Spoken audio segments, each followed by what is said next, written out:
Ola raised about $3.8 billion funds in 25 round. अगर Indian currency में उसका वैल्यूएशन देखें तो ये अराउंड 25 से 30 हजार करोड़ रुपए होता है। फिर भी उसने अपने 1400 एम्प्लॉयज को ले ऑफ किया। Swiggy it raised about $1.6 billion funds in 17 rounds, जो कि इंडियन करेंसी में अराउंड 12,000 करोड़ रुपए होता है। सिर्फ फरवरी में उसने $113 मिलियन की फंडिंग उठाई थी, जो कि इंडियन करेंसी में अराउंड 800 करोड़ रुपए होता है।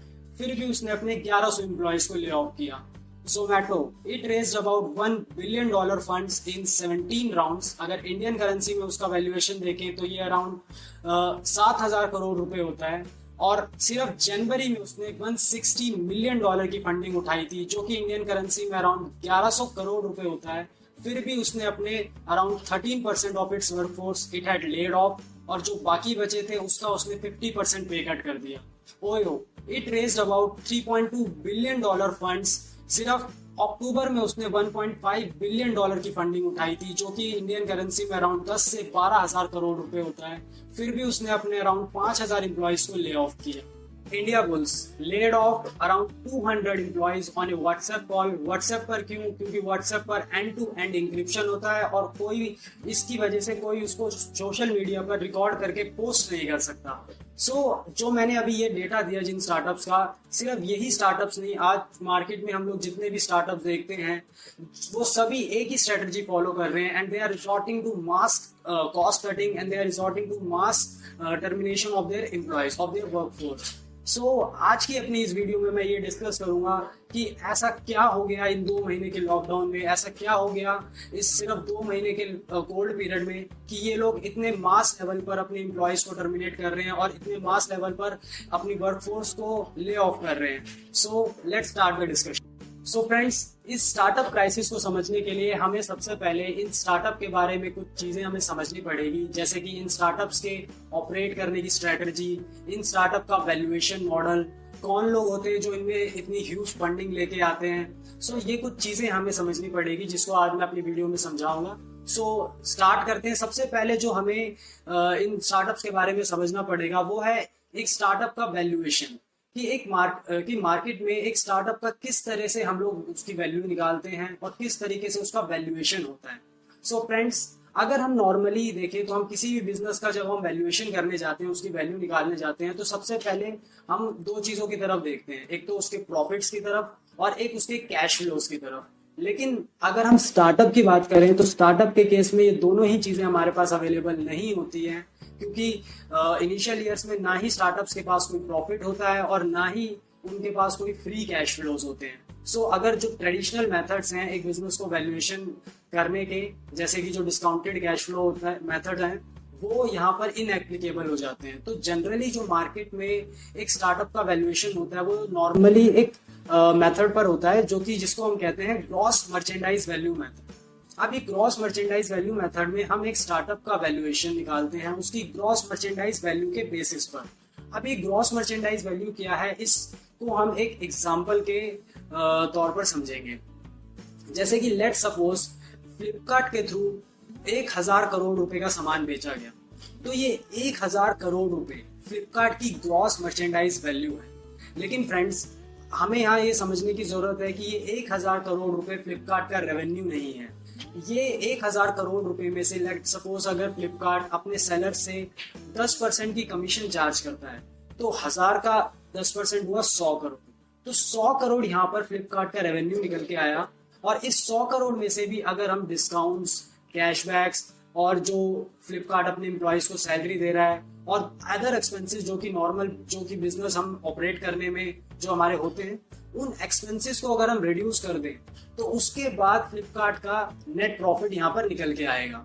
लेकिन अब यहाँ पर बहुत इंटरेस्टिंग बात हमें ये समझने की जरूरत है कि फ्लिपकार्ट का एक तरफ फ्लिपकार्ट का रेवेन्यू था 100 करोड़ जो हमने एग्जांपल लिया, और उसकी ग्रॉस मर्चेंडाइज वैल्यू बनी 1,000 करोड़। तो 100 करोड़ की रेवेन्यू के अगेंस्ट में उसकी ग्रॉस मर्चेंडाइज वैल्यू बनी 1,000 करोड़।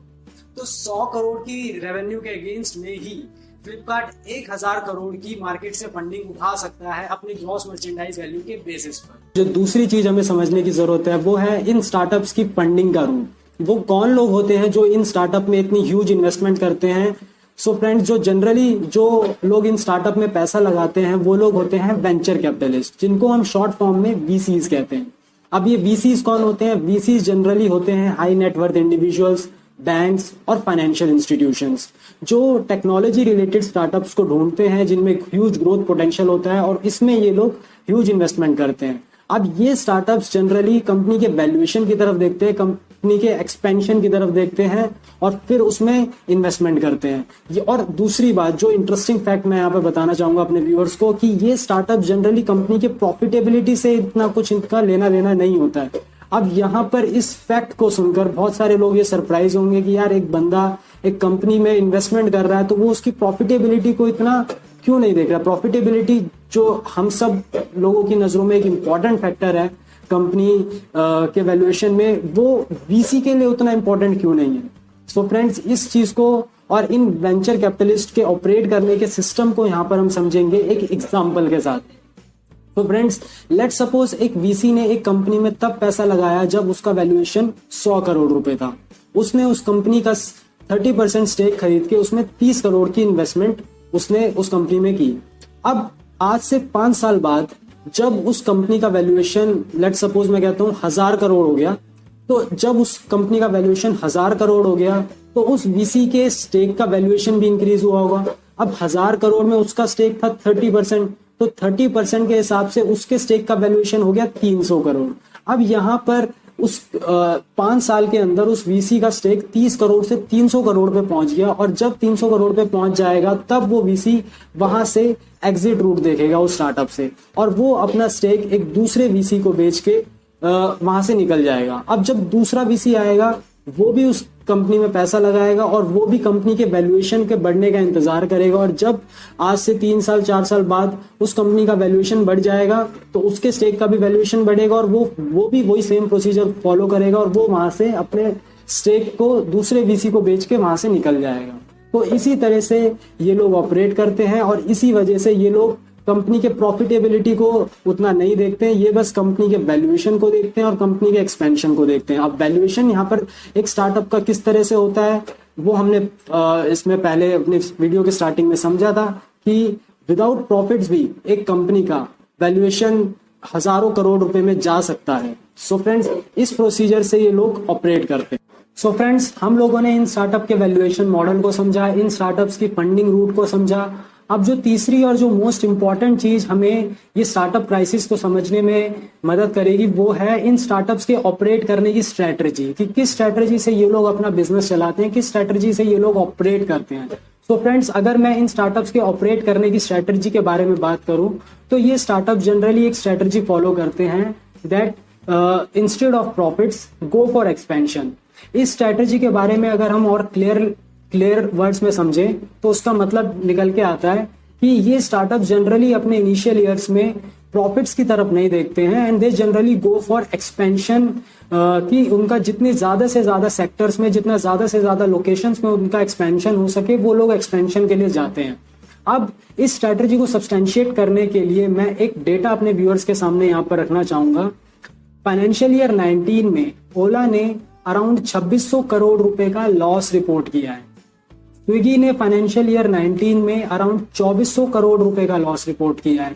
जोमैटो ने फाइनेंशियल ईयर 19 में अराउंड 1000 करोड़ रुपए का लॉस रिपोर्ट किया है। तो फ्रेंड्स, इन स्टार्टअप से इस डेटा से हमें और क्लियरली पता लगेगा कि ये स्टार्टअप जनरली प्रॉफिट की तरफ नहीं देखते हैं, क्योंकि जैसे कि मैंने अपनी वीडियो में पहले बताया था कि इन स्टार्टअप्स का वैल्यूएशन नॉर्मली प्रॉफिट पर नहीं होता है, ग्रॉस मर्चेंडाइज वैल्यू पर होता है, जिस वजह से ये लोग फंडिंग उठा लेते हैं। अब अगर मैं यहाँ पर ओला की बात करूं तो ओला 2010 में स्टार्ट हुआ था और 2017-18 तक उसने प्रॉफिट्स की तरफ नहीं देखा था। उसके बाद उन्होंने थोड़ा बहुत प्रॉफिट्स की तरफ देखना स्टार्ट किया, जिस प्रोसेस में उन्होंने अपने ड्राइवर्स के इंसेंटिव्स और अपने कस्टमर्स को दिए जाने वाले कैशबैक्स को उन्होंने रिड्यूस किया था। इसी वजह से 2018 में उनके जो लॉसेस वो थे वो रिड्यूस होकर हाफ हो गए थे। अब 2010 से 2017-18 तक 8 साल तक ऑपरेट करने के बावजूद भी ओला मार्केट से $3.5 बिलियन की फंडिंग उठाने में सक्सेसफुल हुआ था और 2019 में जाके ओला का वैल्यूएशन 40,000 करोड़ रुपए हुआ था। अगर मैं अमेजोन की बात करूं तो अमेजोन 1994 में स्टार्ट हुआ था और 2003 तक वो भी लॉस में था।